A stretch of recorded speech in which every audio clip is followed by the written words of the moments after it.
Sa isang mataong lugar, na madaming kainan, tinawag ng lalaki ang pansin ni Jung Chulso. Hyang Nim. Sabi nito, nagtanong naman si Jung Chulso na ano. Sumagot ang lalaki dito. Ang sabi mo, may hinahanap ka. Bakit tayo pumunta sa barbecue restaurant? Tanong nito.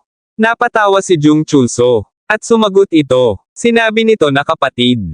Marami ka pang dapat matutunan. Pagdating sa tao, kailangan mong gawing madulas ang iyong mga labi para makapagsalita ng maayos. Napaisip ang lalaki sa sinabing ito ni Jung Chulso. Maya-maya pa'y, may kinawian itong lalaki. Nakakapasok lang sa pintuan. At sinabing, andyan na pala siya. Hoy kapatid. Dito. Sinabi ni Jung Chulso na ipapakilala siya nito sa lalaking bagong dating. Sinabi din nito na, alumni niya ito sa high school. At isang pulis ang lalaking kakadating lang. Napaisip ang lalaki. Isang pulis, sinong mag-aakala na may koneksyon ito sa mga pulis? Hoy, sabi ko sa'yo wag mong sabihin yan. Sabi ng lalaking bagong dating. At ito naman, ay ang bago kong kapatid. Isa siyang baguhan na isang buwan ko ng kasama. Ang sabi ni Jung Chulso. At umakbay sa lalaking kasama. Ako si Oh Sung-hon. Ikinagagalak kitang makilala. Sabi ni Oh Sung-hon. Si Oh Sung-hon. Bakit pumunta dito ang personal na secretary ni Ha-irem? Ang dahilan kung bakit ay magsimula sa pamamagitan ng pag-alam sa mastermind ng AFTA organization. Yung salarin na umatake sa pamilya ni Ha Jung-so. Pagkatapos ng pag-atake, ang mga lihim na agent ng high-tech kabilang na si Oh Sung-hon ay nagpatuloy sa masusing pagsisiyasat sa AFTA at sa mastermind nito. Gayunpaman, wala silang nalaman tungkol sa mastermind. Ang AFTA ay isang maluwag na dulo lamang na puputulan sa simula. Kaya sa halip, kailangan gumawa ng clue. Kung ang nasa likod nito ay isang taong metikuloso sa pagtatago ng kanilang sarili, ay gagamit sila ng isa pang disposable na grupo tulad ng AFTA sa susunod.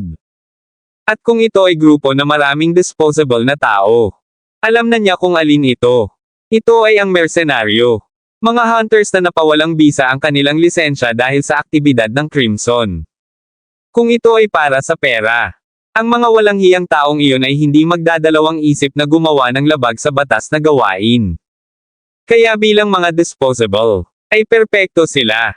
At ang resulta pagkatapos ng isang buwang pagbabalat kayo bilang mersenaryo. Gaya ng inaasahan, nakakuha siya ng impormasyon na nakipag-ugnayan si Jung Chulso sa mastermind. Sa lalong madaling panahon, maaari niyang mahuli ang anino ng mastermind. Sus! Ang tagal ko nang hindi nakakain ng beef. Sabi ng lalaking pulis. Kumain ka ng madami. Libre ko ito. Balita ko abala ka talaga kanina.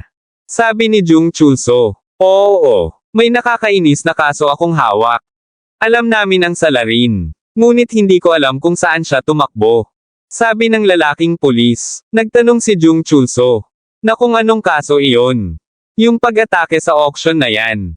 Ang kriminal ay malamang ang lalaking tinatawag na Kim Mumyong.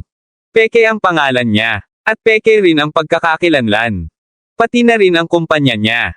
Nang matapos ang insidente, nawala siya ng walang bakas. Kainahinala ang sitwasyon. Kaya sino pa ba kung hindi siya? Sagot ng lalaking pulis. Muling nagtanong si Jung Chulso na mayroon ba itong alam na iba pa na maaaring kainahinala. Sumagot ang lalaking pulis na, walang ibang tao. Nang bigla itong may maalala. Teka, sandali, may sinabi si Song Suyen. Muling sabi ng lalaking pulis, si Song Suyen. Yung Song Suyen na artista at hunter. Tanong ni Jung Chulso. Oo, pumunta siya para sa pagtatanong. Sagot ng lalaking pulis. Teka, hindi ako pwedeng magsalita tungkol dito.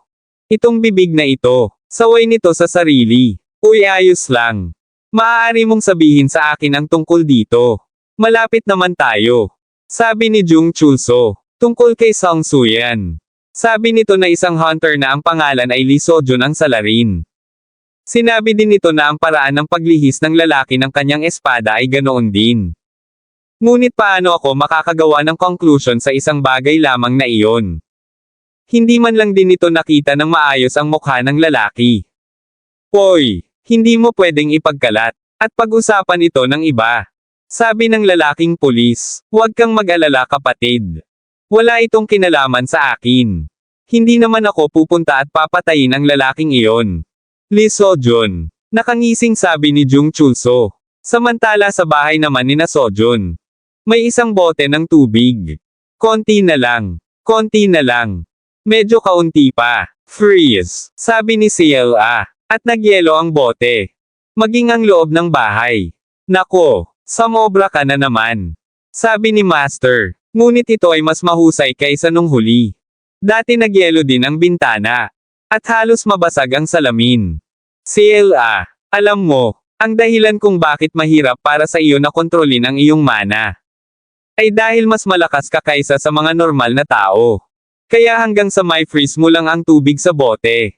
Kailangan mong magsanay sa pagkontrol sa iyong mana. Tulad ng ginawa natin ngayon. Kung hindi mo madaling kontrolin, baka masaktan ang mga tao sa paligid mo.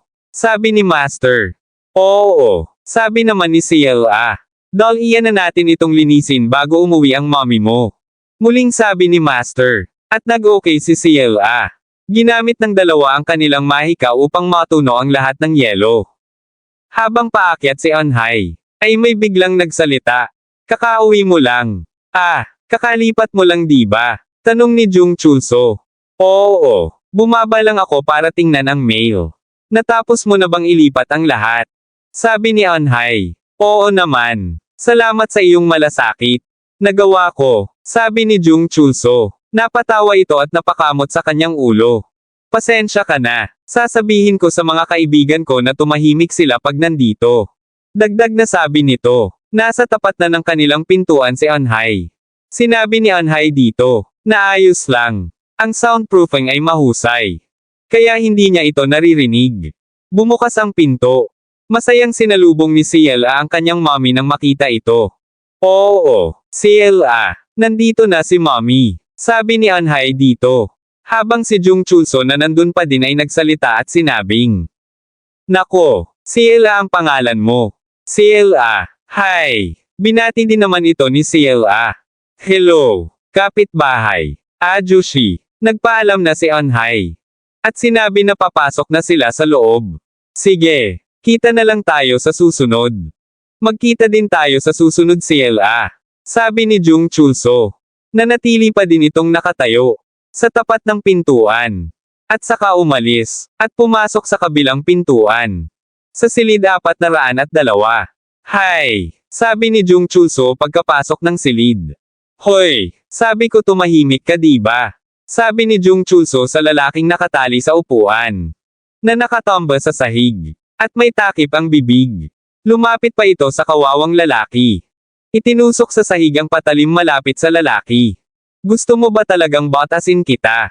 Banta ni Jung Chulso. Magiging mahirap kung ipagpapatuloy mo ito. Kahit na ikaw ang may-ari ng bahay. Magkasundo tayo. Okay. Dagdag na sabi nito. Umupo si Jung Chulso. Hawak ang kanyang kwaderno at panulat. Sige, tingnan natin. Nakatira kasama ng isang babae. Isang bata. Isang lolo na minsan pumupunta para alagaan ang bata. Wow, ito ay mabuti. Ayos. Kailangan ko talagang pag-isipan kung paano pinakamahusay na gamitin ang mga ito bilang mga hostage. Nakangising sabi ni Jung Chulso.